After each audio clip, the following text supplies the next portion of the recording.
whether you're leading a big organization, look at Steve Jobs. I'm a huge fan of him. He's a phenomenal person. I think all the this between Saraswati, Lakshmi, and Kali, all of them reside in him in equal and beautiful amounts, right? He affects you. The reason I buy Apple and you buy Apple, and the reason you are bound to his marketing mantra and his mind-bending field is because he's able to affect you at a very subtle level. He's not the kindest guy on the planet. In fact, he probably isn't, right? But he's making you or appealing to you at the subtler levels. It's about when I hold that iPhone, when I look at the glass shimmering on the Apple, and when I look at the steel around it, how do I feel? You don't care about the $4.99 that you spent. When you walk into a big, it's like, women wearing a beautiful piece of jewelry from our local Indian jewelers. In India, they wear saris, jewelry. For men, it's the iPhone. So I always tease the guys in our marketing team. I say, Steve Jobs and iPhones are to men as beautiful jewelry is to women, right?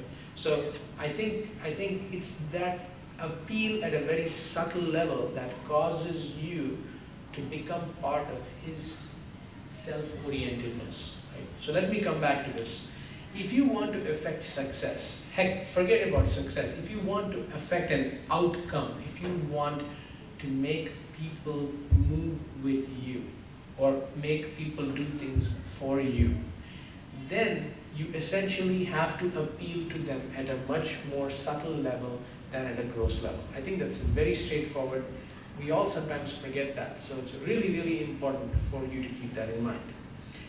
The other piece of it is big successful outcomes require fairly selfless action. And you will ask me, how the heck does Steve Jobs, how can he be selfless? Parmesh, that makes no sense. That is an oxymoron. And let me tell you how he is selfless. Does he care about Steve versus Mike Bell versus Tim Cook versus Scott Forstall at Apple? Or does he care about, I have to build the best phone on the planet to make sure that 100 million customers are the most happy and they're having a good time? Okay? All of the other stuff is immaterial, right? So he is thinking outside of his selfish, I need to make the stock. Steve doesn't wake up every morning thinking, I've got to make Wall Street, the fund managers, really rich. He doesn't think that I need to make Steve really rich either. In fact, he had a lot of money coming into Apple. Okay? He wants to effect change at a very large scale. That means he has to think outside his selfish boundaries. Right? So that's really important.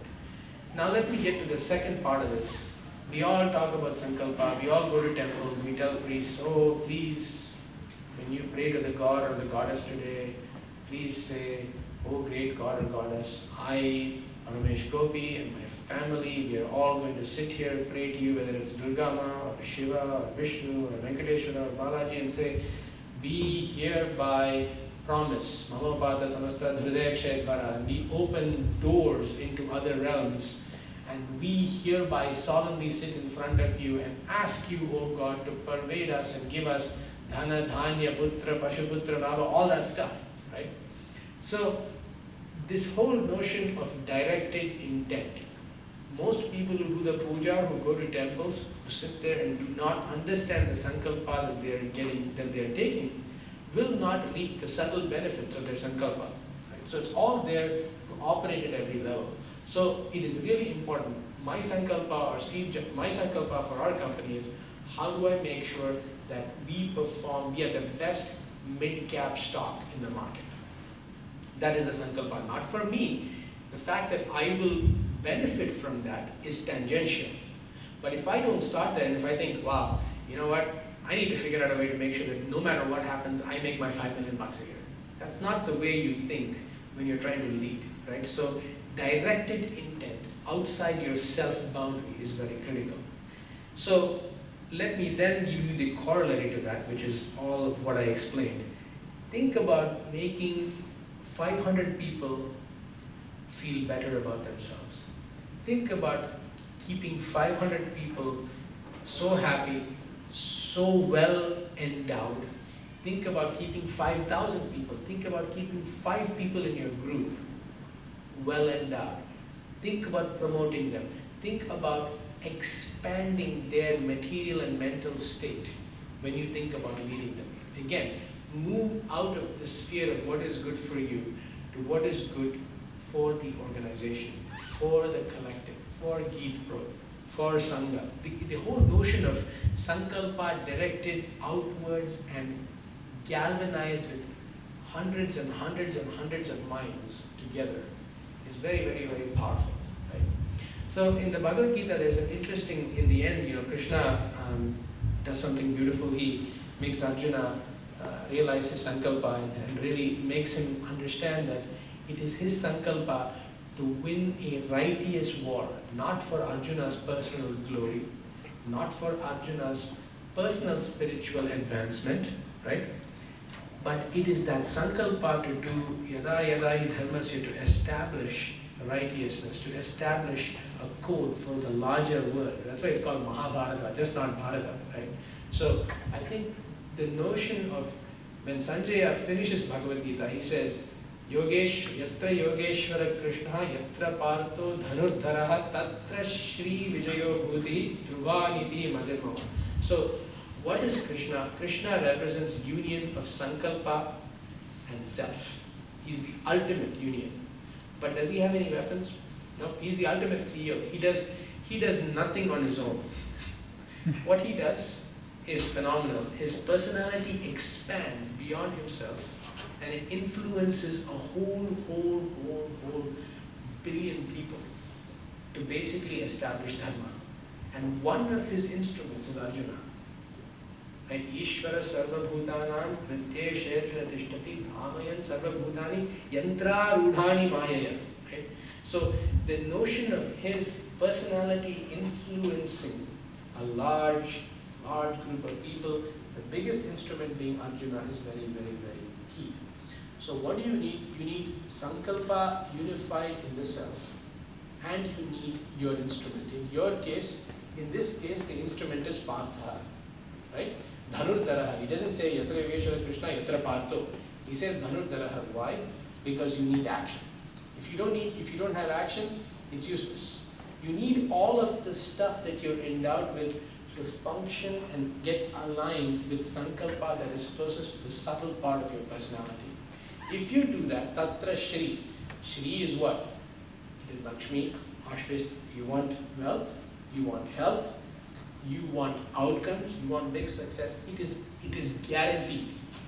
It's a guarantee.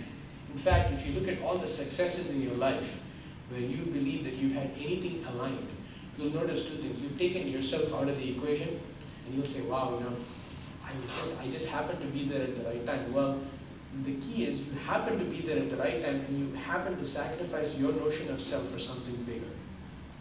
I'll give you an example. When I joined Marvell, I was given the task of taking Wi-Fi technology and becoming part of PC space. And I said, well, why would we go there? It's so crowded. Why don't we do something different? So we said, well, why don't we go after consumer electronics? So it was not like I would go off and think about, well, let me go and market a Wi-Fi chip to a camera, or let me go market a Wi-Fi chip to a printer. No, how do you change the experience? How do you want everybody to have a new class of subtle experience with the technology? Right? So we, as a group of people who masterminded this plan, we thought like Apple. They always say think like Apple because they're always looking at you. The difference between Android and an iPhone is Android will get there, but iPhone has, it's the feeling that you get. Keep coming back to the feeling, the emotion. The emotional component is more subtle than the rational component. Of course, right? You can write, anybody can run calculus, but can everybody learn how to sing, or can everybody learn how to appreciate Nagada? Very hard, right? So I think you've got to move and slide more and more and more into your emotional sphere to be able to effectively move. Right? Next.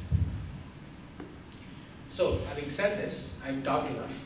So let's actually go and try to dive into the emotional sphere. And we'll start off by everybody taking a piece of paper, one big blank piece of paper and a pencil. And Kanchana, even you can do this.